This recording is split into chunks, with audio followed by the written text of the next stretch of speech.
Welcome, everybody. It is another Saturday night, and here we are with the Global Peace Tribe. I'm Love Coach Scott Catamas, and welcome.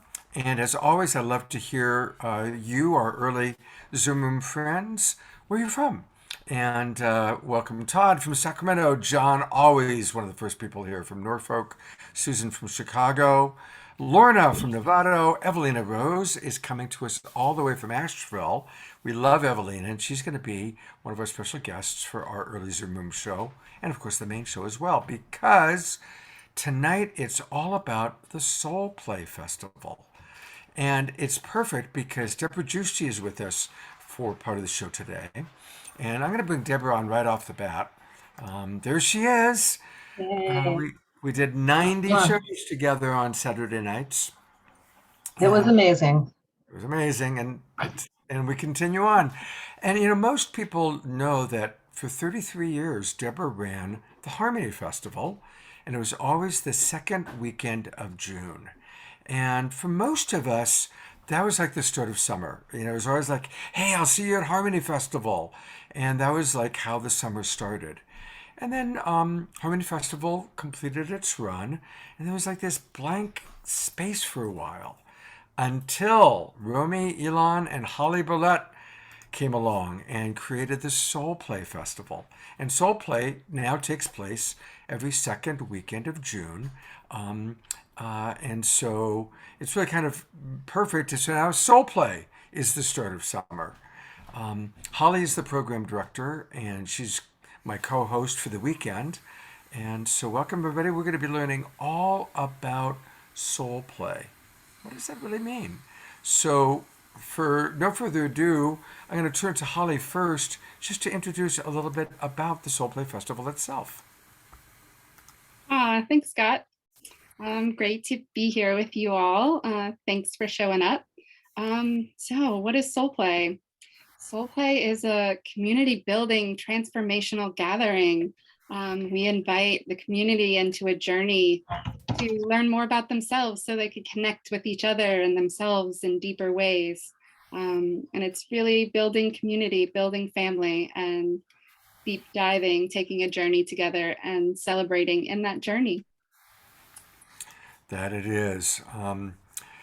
And what we're going to do is we're going to talk a little bit, in greater detail, if you will, about the Soul Play Festival, what it means.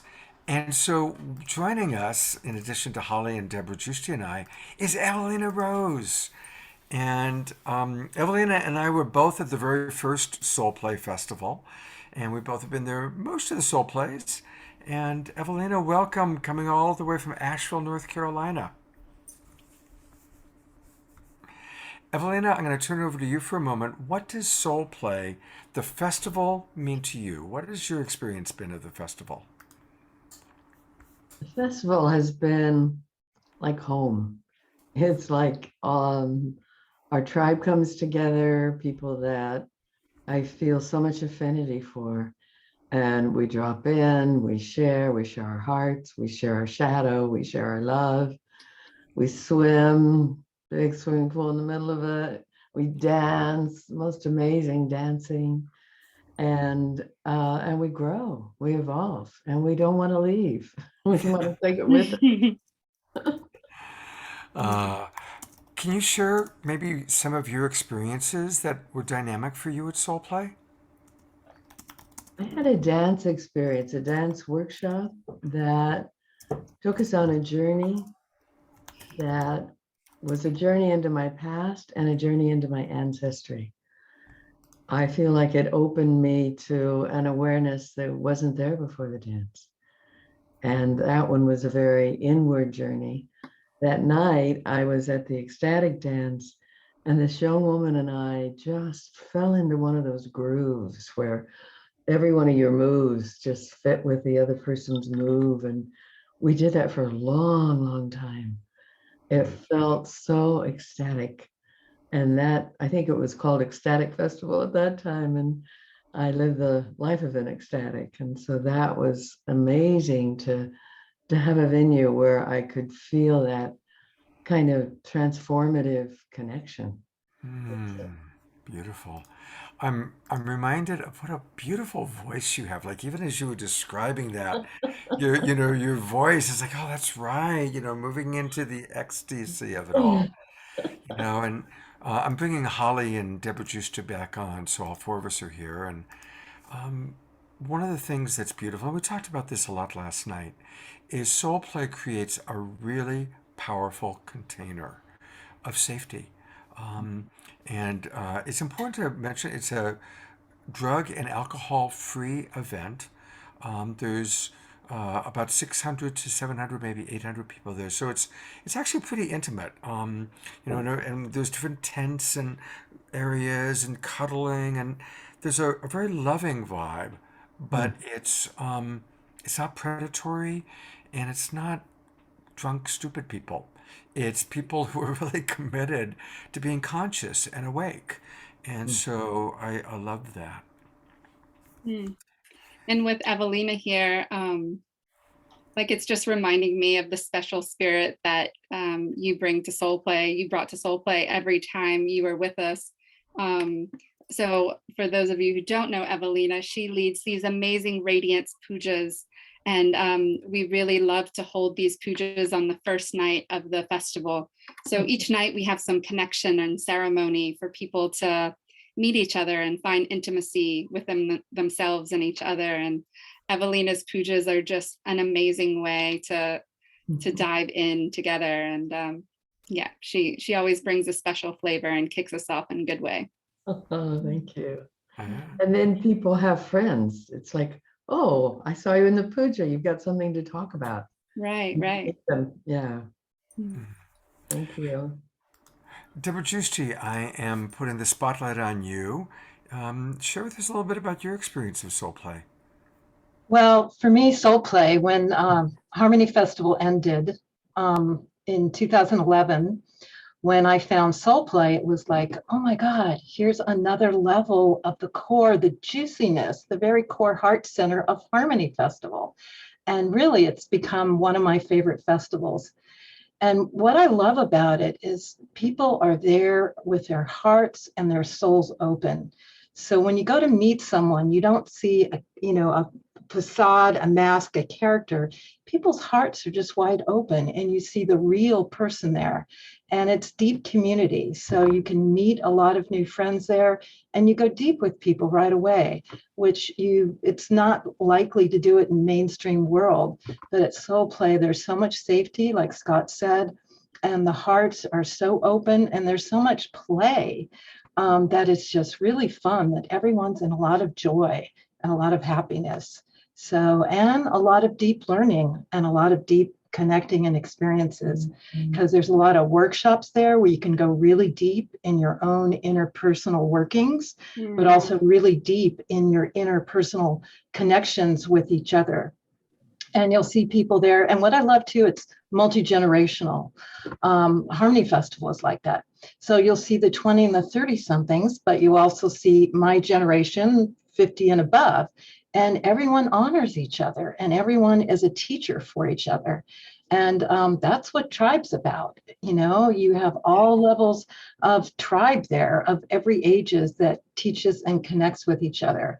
And they always have it at a beautiful place that's out in nature. So you really get to be in nature and rejuvenate yourself. So it's really a wonderful place to come just for your own retreat, apart from all that you do in the world. So again, for me, it's been a really great blessing and really synchronistic that it happens on the day of Harmony Festival, and that it's continued and gone to the next level of that. I want to include all of our Zoom room members and have some dialogue. And just a couple quick questions people are asking. So the Soul Play Festival is the second weekend of June. And hopefully that's where I'm going to meet many of you finally in person. I'm going to see a lot of old friends that I already knew and we can hug. But I definitely want to invite all of you. This is going to be our first opportunity for those of us that have met through the Global Peace Tribe, through Saturday Night Live and Straight Talk and now the Awakening World, to actually meet in person. So where is it? It's in a place called Cobb. It's at a beautiful retreat site. And Cobb is about 2 hours north of San Francisco, north of Berkeley, Oakland, East Bay, an hour east of Santa Rosa. There's camping there. You can drive up and sleep in your van or your RV or pitch a tent. The weather is always perfect in June. Cobb is very close to where I live. It's in Lake County, which is where I live. And so come and be with us. And I'm going to put into the chat box the special discount. There's just this weekend only a $50 discount for people to join and put in the Awakening World promo code. You'll see that in a moment. Or Debbie will put that in the chat box in a moment. But I also want to read some of the wonderful comments coming in, and I want to encourage everybody, let us know where you're from geographically, but also, what does soul play mean? How can we create and experience soul play throughout the year, not just when we're together at the festival? So I'm going to let Evalena and Debra Giusti and Holly answer that question, but then I want to read some of what all of you have to say about that.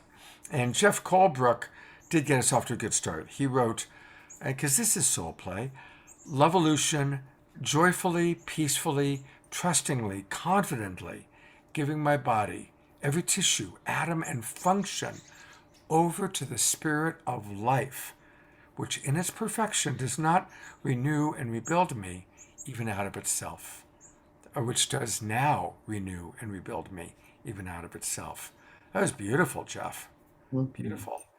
So, with no further ado, I'm going to turn it over to Evalena to wax poetic about what soul play means to her year round. Thank you. So, to me, it means living authentically. And one of the things I love about soul play, there's so much compassion. I'm not sure what the name is, but I think of it as the compassion cadre, the people that are just there. You know, if it goes too deep and you need help, they catch you. And to me, it's carrying that into my life, that sense of meeting the world with compassion. And I had a thought of, over the years, these festivals have helped me to recognize how my thought is evolving the reality that I live in. And part of that is people learning to say what they want, speak their truth. So I thought I was being very positive because I had learned all these things until a friend of mine had the courage, having done this kind of work, to say, I really love being with you, and I notice you complain a lot. And if you want to keep doing that, that's fine. And I'd rather not be around it so much. And of course, I didn't like it, and I wanted to complain about it. And every time I wanted to complain about it, I'd go, whoa, there it is. And it got me conscious of something I hadn't seen. And I think that's part of the value of this kind of sacred community, is that if we're really honest with each other, we can point things out, we can help people evolve and ease relationships between us, because those are the skill sets we learn in soul play and in the Tantra world as well. Beautiful. So I think it's life skills, relationship skills that show up for me every day. And the sense of I can live in my light, radiate my light, and that's my gift. Beautiful. Thank you. Thank you so much, Evalena. It's great to see you again. I've known Evalena, by the way. I won't say how long, but we've known each other a very long, long time. Yeah. I'm proud of it. Yeah, me too. Me too. All right. I'm going to call upon Holly to share a little bit more about your experience of soul play outside the festival. What do you do, Holly? What is your way? For me, I pretty much live soul play. It comes up in so many of my conversations because it's so a part of me.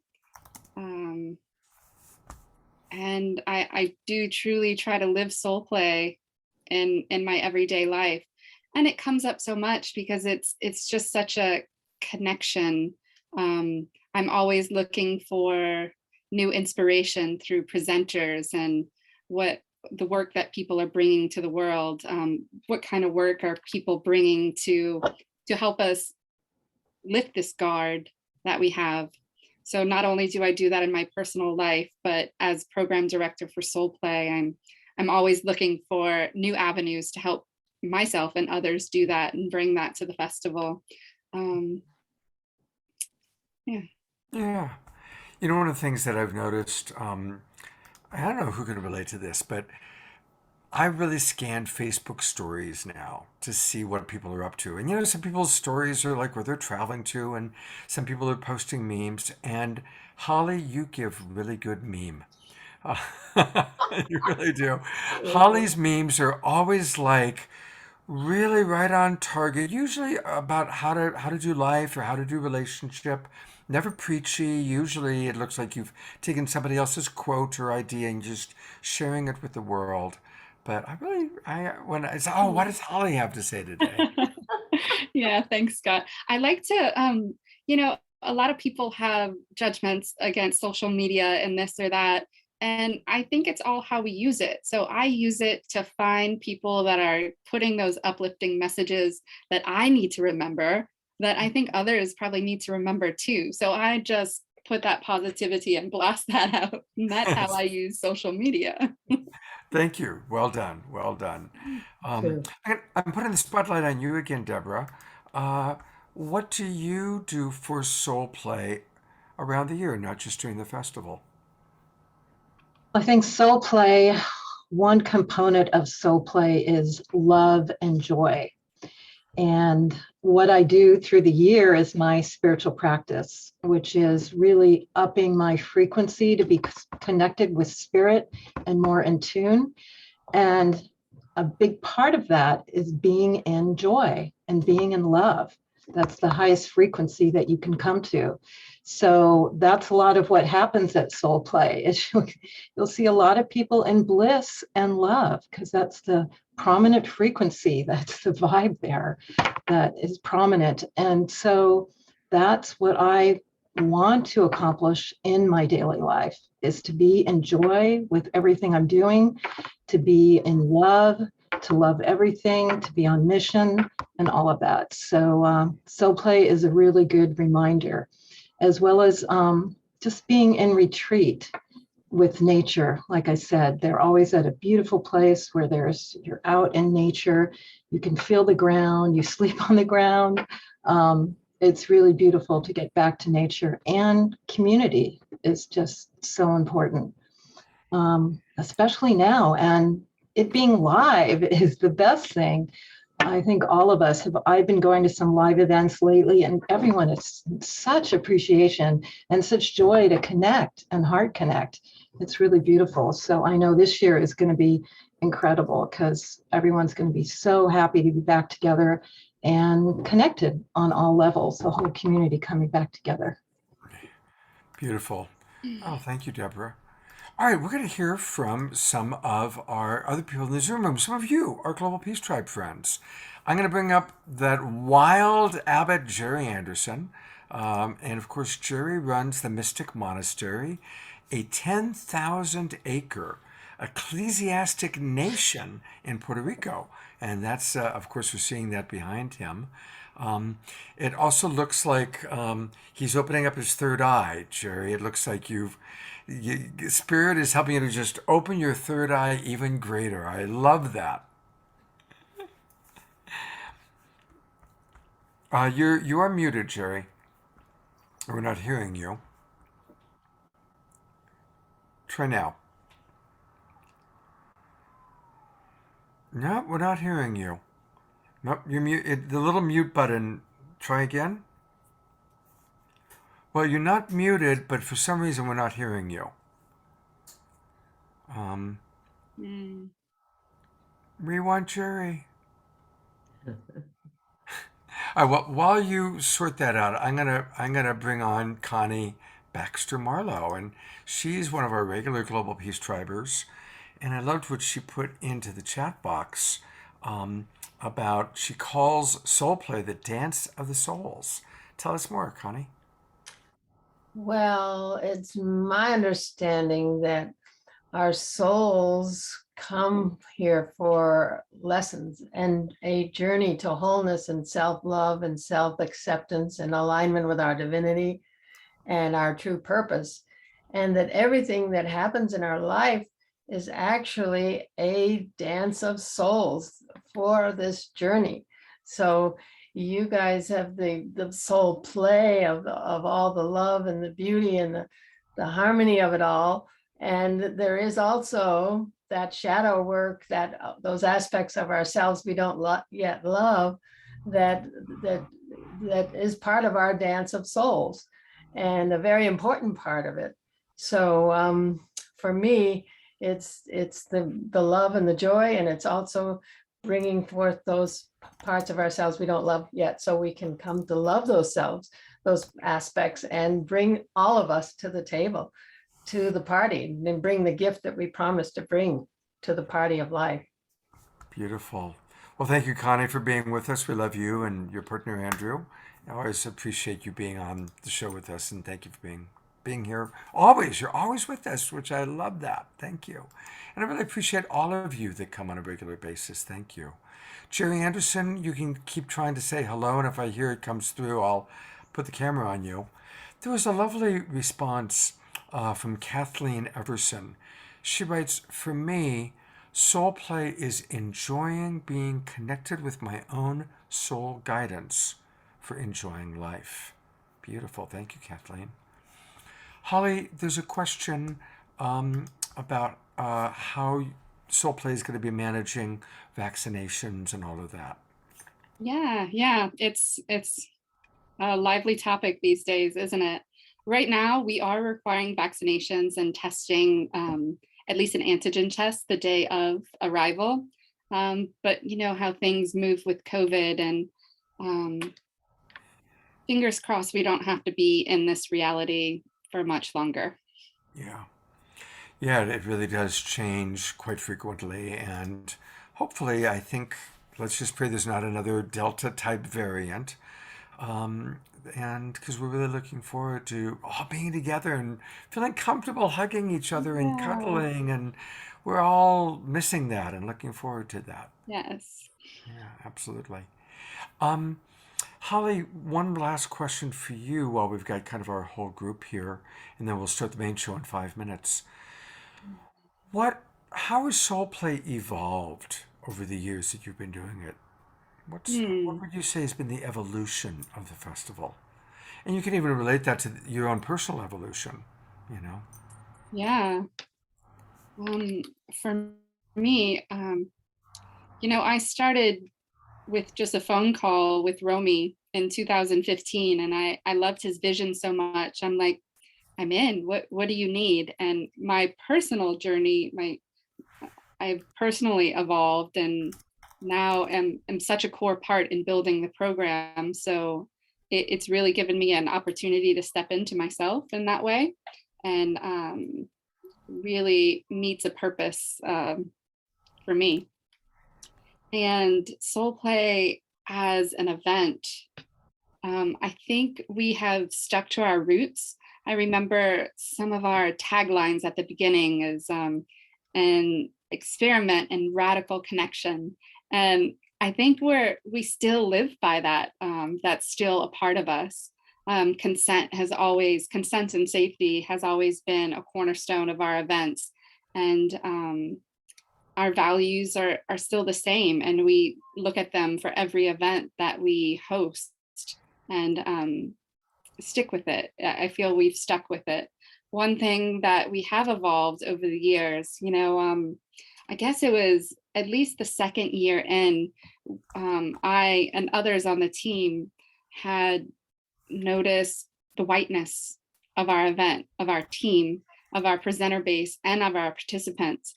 So that's one way we definitely have evolved over the years. We've been doing work internally as a team, as an organization, looking at our whiteness and what are we doing to create the separation, and what can we do better. So I feel that's a slow journey, unlocking all of that, and but it's one we've been on for the last 5 years at least. And I think we've come a good distance and still more to come there. Right. Yeah, and thank you for that.